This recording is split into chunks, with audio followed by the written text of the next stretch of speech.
Hey guys, this is Morgan J. Ingram here with another guest on the SDR Chronicles. And today what we're going to talk about is, how to actually have a formula, a plan for your interviewing process so you bring in the right players for your team and so that they can bring success for your company and bring in the most value. So today I have Kyle from League. We connected on LinkedIn, a super sharp guy in sales. So I'm going to let him introduce himself and we're going to go into the topic of the day. Sounds good. Hey, everybody. I'm Kyle Norton. I am the head of sales for League. We are a digital alternative to employee health benefits. So not a lot of people are really psyched about their benefits plan. They tend to be paper-based, difficult to use, confusing. So we are having the Uberization moment when it comes to health benefits. So largely focused on Canada right now. We've built our US product and are launching in the States in about a month. And my background, I spent the last year and a half at an enterprise customer development or customer intelligence software company, rebuilding a BDR organization. And now I'm building a sales team from scratch here at League. Awesome. So Kyle, let's talk about, how you are building that sales team from scratch, which goes into hiring. So your interview process, kind of go over it, just like an overview. What are you looking for in the candidate?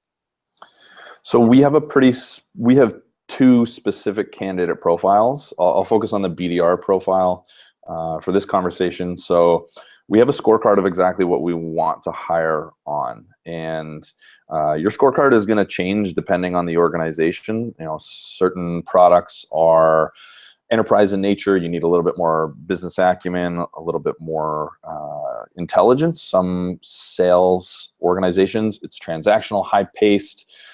You need to be a salesperson. You need to be able to work a deal and hustle and close. So it's gonna change based on what type of company you are, who you're pitching, and it's experimentation is really the name of the game there. So hiring based on a profile, understanding those scorecards, and going back to those scorecards and reviewing and saying, okay, so these are the three top performers that we've hired. Let's go look at what their scorecards look like. So that's really key. For me personally, on the BDR side, the number one trait is coachability. So being able to find reps that are that like being coached, that thrive in that environment. Curiosity and business acumen is another really big one, in the enterprise space specific previously. And for me now at League, selling a pretty complex product, curiosity is certainly a big one. Work ethic, intelligence, critical thought are all key ones. A good, easy identifier is if somebody's going to be coachable and have a learner's mentality and a lot of the other things, the hard work. Look for a history of excellence. So have they done stuff in the past that at a really high level? And I'm not really concerned if it's academics or sport or the tuba. If they were just good at things, then generally they probably had to work hard to do that. They likely had to get good coaching and seek out guidance, and they had to stick to something. That's another big thing. You're hiring a lot of people as entry-level BDRs who might not have a whole ton of experience. Maybe they don't know if sales is going to be for them. And if they don't have that stick-to-itiveness, then oftentimes you can lose people. They don't want to go through that grind to get to the next level and push through. But if you have somebody with a history of excellence, they've faced challenge before and have overcome that. Yeah, you brought up a lot of great points there, and I would actually like to hear a little bit more on how can you sense if someone has the work ethic and if they're actually coachable at the end of the day. Yeah, so work ethic is a funny one because anybody who's interviewing for sales knows, I'm a really hard worker. I'm going to never give up. But so, when I was a young sales manager, I would ask questions to try to figure it out. I stopped doing that basically now. I don't ask to see if somebody's hardworking. I'm going to get at the history of excellence and hear about how somebody was able to develop, see if you can find it there. I find the better way to assess is to be really honest about your expectations of that rep. Sales in general is not a 9 to 5. In particular, my mission at League is to build a team from 0 to 100 reps by the end of this year, and we're trying to do $250 million in contract revenue. Yeah, like it's a big mission, and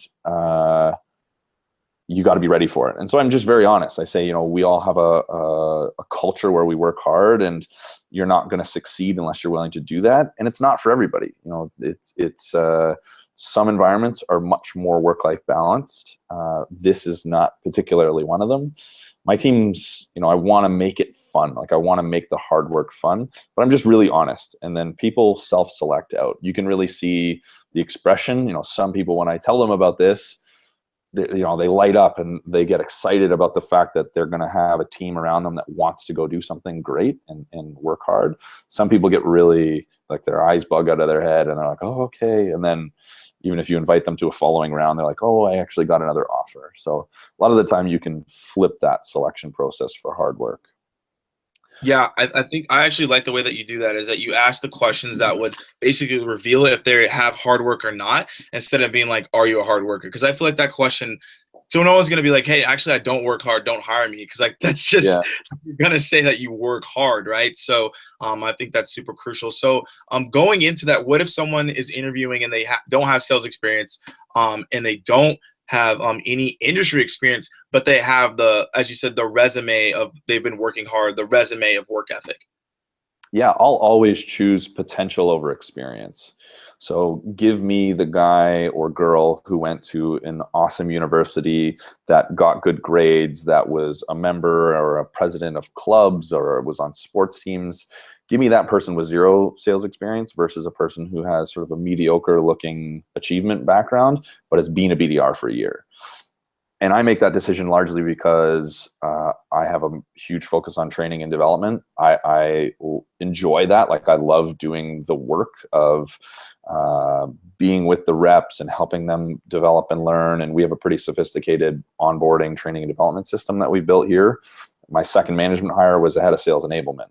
So that really illustrates our priority there. So if you can have the support system, you're always better to get less experienced reps, because by the time that rock star profile goes to another company, well, you're going to try to reach out, or your recruiter reaches out, they can see the next promotion company, they've built an affinity and a loyalty to that company. They're going to be really hard to displace. And if they can be displaced, you're going to have to pay for it. So I have a team, especially the BDR team tends to be less experienced, but super eager, and they ramp fast. The speed at which we can ramp people, I would say, is one of our competencies for sure. That's good. Yeah, the faster you can ramp people, the better. And that's really huge. So I kind of want to talk about the questions that you asked within that interview. Kind of, you talk about the mindset and the tactics behind it, but what is the question that you asked that to basically set some up for disqualification? Like, what's one thing that you ask a question and like you don't want to hear, and like in your mind, like, this person's not even going to make it for the rest of the interview? Well, it really starts up front. And now I'm going to have to change all my questions because people are going to see this and know the answer key. I start the interview pretty open. A lot of people have a completely conversational interview process, and it's just sort of a chat. I have a process where I start from question 1 and I move all the way through the exact same questions for each candidate, so I can get a proper comparison between like candidates. But I start off very open. I say, okay, well, tell me a little bit about yourself, relevant work experience, some of your skill set, give me your story. And the reason I start open is I want to see what they do with a blank slate. Do they really blandly just go through their resume? Oh, I graduated from this university and I'm from Vancouver and then I did this.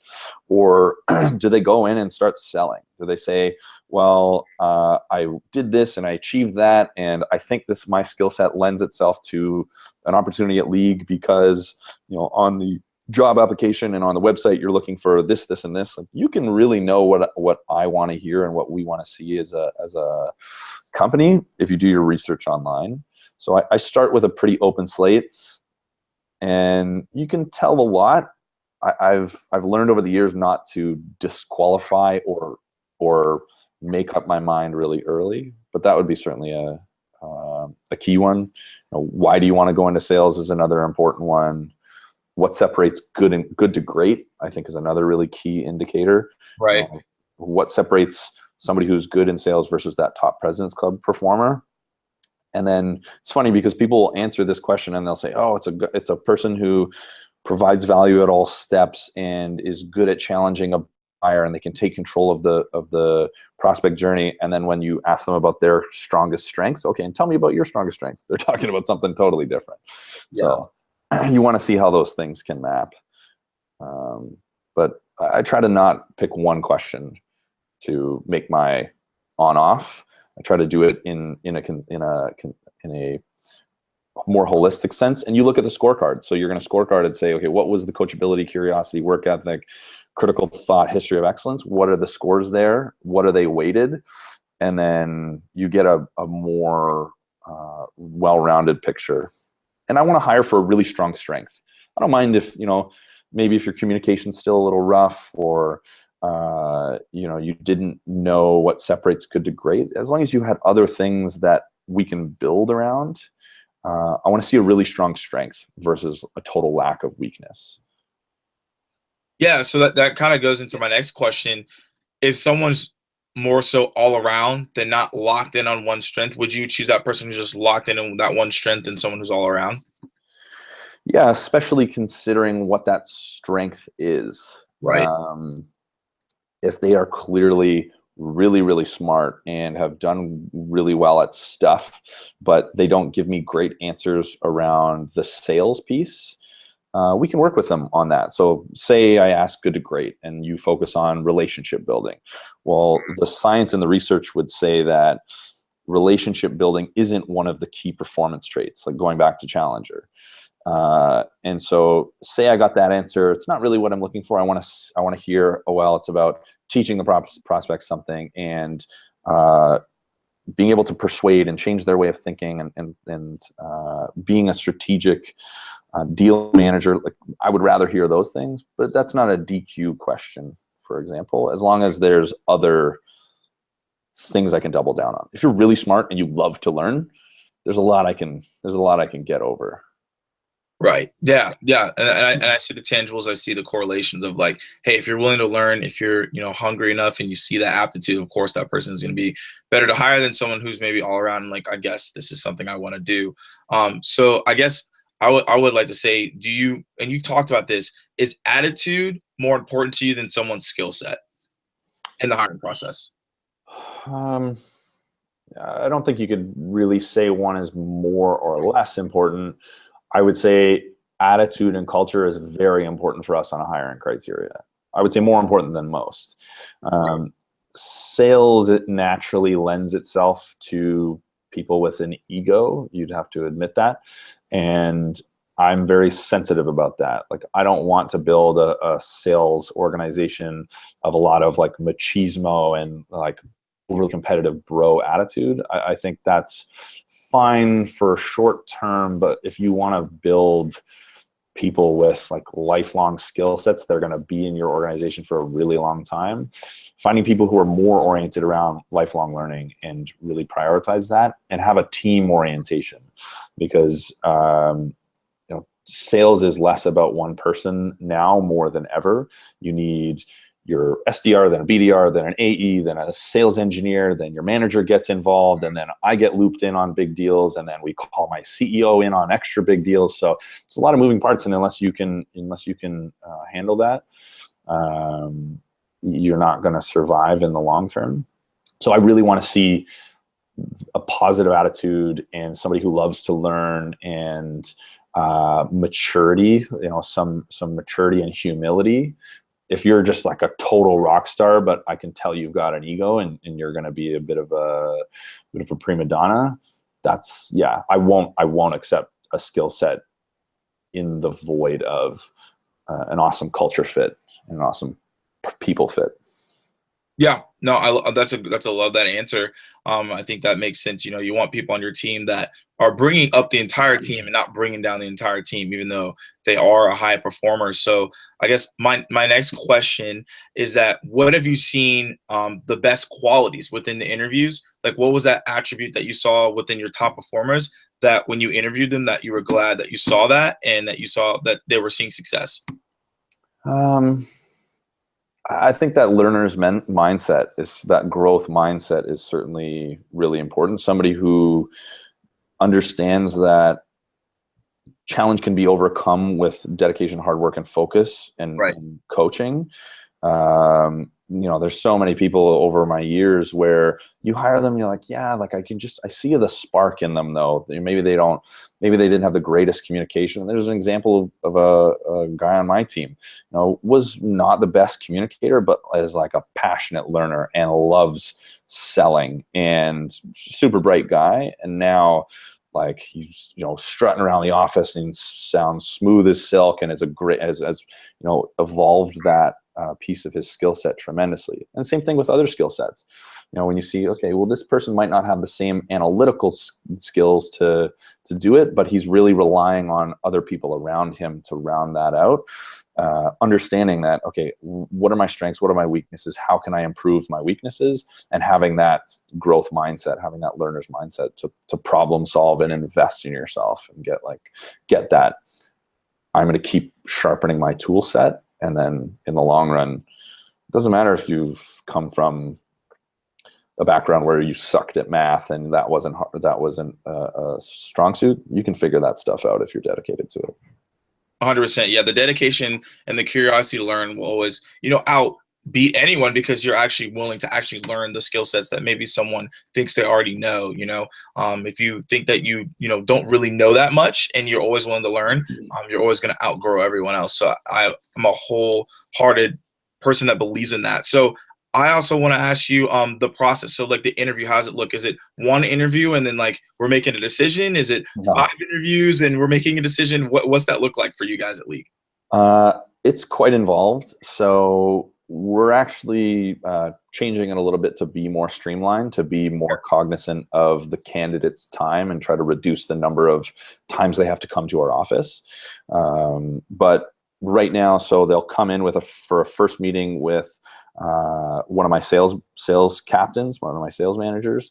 There'll be like an hour process, some of the questions that I mentioned there, and that's all sort of pre-scripted. And each question has key factors that we want to look for. So when you ask, tell me about yourself, there's a guide that says, okay, we're looking for how prepared is this person? How do they communicate? Did they talk about a history of excellence? And do they have a sales acumen? So each question has you know, keys to look out for and red flags to look out for. So they do interview 1, interview 2 with myself. So some different questions, trying to round out and really investigate somebody's background, but still like a one-to-one in-person type environment. And I leave out a pre-screen because I have a full-time recruiting agency that I trust a lot. So I don't need to pre-screen them. They do a great job. Sales Talent Agency is a company here in Toronto. So I basically review everything. And if there's one person that I don't love, I might take them out. But basically anybody they put forward, I'll meet because they're good. Yeah. But if you don't have that, yeah, you got to do a quick pre-screen. So you're using your time effectively. So interview 1, interview 2, then we give them an email assignment. So we give them 3 personas to approach as an SDR. Okay, you need to go book a meeting with this person. Here, there are 3 actual people. Write me an email. And so I want to see people's creativity and can they write a proper sentence? Yeah. You know, there's been, you know, as much as I am one of these people that wants to say the phone is not dead and we should be calling lots. The fact is people email and we email a lot these days. So you have to be able to write really well. So having a written assignment is really important for us. And then they come in and do a pitch presentation. So between the information that's online and the 2 meetings with the sales managers and me, they should have a pretty good idea of League. And, you know, our founder and CEO does a lot of speaking. He's talked a lot about League on the public stage. So there's a lot of material somebody can use. So I want to gauge their resourcefulness, their preparation, understand how well do they get what we do. And so they come in and pitch us for 10 minutes on why League. And we give them some feedback. So that's myself, the sales captains, and then my boss, who's the CMO, are in that interaction. And then if they do well there, and then normally at the end, so it's 10 minutes of pitching, then my CMO will ask some questions to get to know them. We give them some time to ask some questions. And then the final stage is a 30-minute sit down with our CEO. So he's meeting every single one of the first 100 hires, which is awesome to have a founder that's that invested in making sure we have great people. So the last thing is a 17-question culture questionnaire, and then a 30-minute sit down where he speaks with them. And it's also great because you can't talk to Mike. Mike's our CEO, and not come out of that being like, holy crap, this is awesome. This is a guy that I want to hitch my wagon to. So for a lot of, we're in a very competitive hiring market in Toronto, as most people are. Yeah. So if you're wanting to do that last step and really hammer home that this is a special opportunity, there's nobody better than him. So that's another piece of it. And then offers. Awesome. Yeah, that's a very, very a great process, a lengthy process as well. And I want to see this question, see if this kind of like attributes to anything right here. Is that asking, hey, look, when you go through these lengthy process, of course, you're finding the right candidates. Do you have a less burnout rate because of that? Because you're finding the right people? Yeah, for sure. I mean, at Vision Critical, I hired 20 some odd people. And in my time there, I only lost, of the people I hired, like 1 or 2, I think. Wow. Yeah. So, if an average churn rate is 20 to 30% in a sales organization on an annual basis, I would say BDR organizations being higher than that, to lose, call it 5%, was certainly unique. And a lot of that's from hiring, not compromising. We all have that pressure to fill seats. I have that same pressure now. I know my number is reliant on getting people in and ramping them and have them contribute, but understanding that for every marginal or wrong person you bring in, the time and attention they require from a manager and the negative effect they have on the people around them, and just the fact that, we have such an all-star team that I want to keep that same mentality. I want to keep that same drive and dedication. So not cutting any corners or being like, okay, well, I think that these people can do it, so we'll hire 5 and probably 3 will work out. We really try to avoid that. Yeah, and I think that's super important, because you don't want to hire someone and then like a month later they're like, see you later. That's not going to be beneficial for both parties at the end of the day. And so you can't oversell it either. Like, that's the other piece. We're all salespeople. We sell as like part of our DNA. But yeah, you have to understand that in the interview process, you want to get people excited about what the opportunity is, but you want to be really honest with them. Tell them about the parts that are going to be challenging. For us, there's still a lot we're figuring out. The sales process is in a pretty good spot right now, but we're constantly redeveloping it. There's new things we're learning every day. The growth targets are really, really aggressive. So there's going to be a level of stress. And as long as people know that going in, then you won't have people burn out. When you make mistakes, it's like, everything's the best and everybody wants to buy this product and like, everybody's hitting quota. Ping pong every day. Yeah. Hour every day. Yeah. It's not. You want to sell. You want to highlight what the unique attributes of your company are, but also be really honest of what's going to be challenging, because certain people are not going to want to take on certain challenges. Is it super competitive? Is it a friggin' cutthroat environment? That's fine for some places, but you want to let people know it's like, hey, yeah, this is a competitive sales environment. There's not a huge team orientation. Or for us, like, I don't deal with egos. Like, if you come in and you're putting up good numbers, so that makes you think you're entitled to like not be a team player and not update your sales force and not be an awesome person to the people around you. No. And some people want that in sales. They're like, I want to be able to go and hit my number and then be able to do whatever I want and come into the office when I feel like it. And that's not my style. We are a team, and Like my top guy who was absolutely ripping it, he was in here right around Christmas, helping the other reps with stuff, asking, my second in command and I, like, how he could help. He could have said, hey, I'm going to take 3 weeks off. I'm out. Yeah. And instead, had that. Yeah, definitely. And that makes sense. Like, you want to be able to have someone who doesn't have that ego, so that at the end of the day, they're always contributing and they're always giving value. And, as we close out this interview, I have a question for you on what do you think has been actually the most beneficial tactic that you've implemented in your interview process to make it so successful thus far? I think just having a system is really, really important. So having specific questions you're going to ask at step 1, step 2, step 3, having that scorecard of exactly what we're hiring for. Because even the process of putting together a scorecard, you're going to really start understanding, it's like, oh, we want this, but this person thinks it's something different. And it forces you to understand what you're actually trying to find versus, oh yeah, we had a really good conversation. He seems really good. What's that based on? Did you just have good rapport? Was that person just friendly? Did you have a lot in common? Are they like you? Like, hiring bias is crazy. If you're not really careful, you will just hire people who are like you.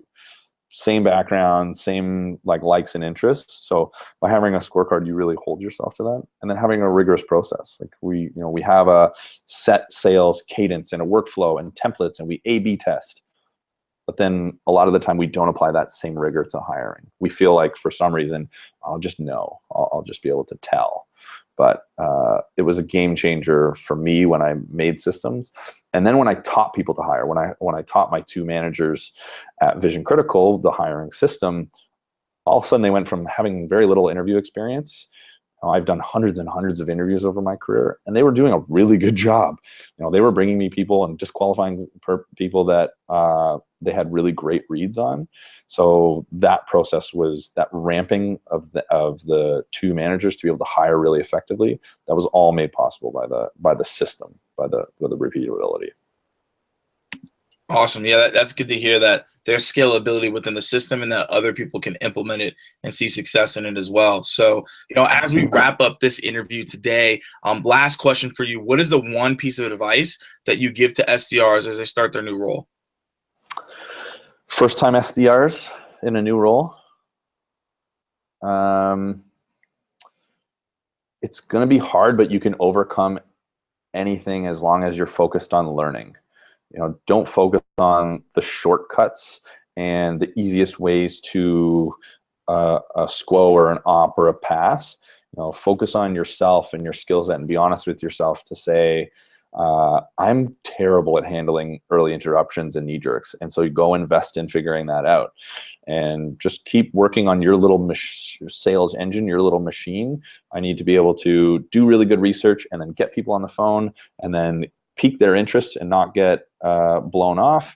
Then I need to be able to ask some really good questions. And as long as you can just have an understanding that, okay, these are the things I need to get better at, even if you're really struggling or having a hard time, like anything can be solved by reading good stuff online from the key people out there, the Trish Bertuzzi's, the John Barrows of the world, and seeking out advice of high performers and your managers in the organization. I'm just not giving up. It's going to be hard, but as long as you focus on learning and not taking shortcuts just to put up numbers, in the long run, you can figure everything out. Awesome. Well, Kyle, thank you so much for the value that you brought here today. I know everyone's going to really get some really good insight on interviews and how to do better at interviews and how to even do interviews themselves. So, Kyle, thank you so much for coming on the Chronicles today. And as I always say, guys, keep dialing, and I'll see you guys soon. Thanks a lot.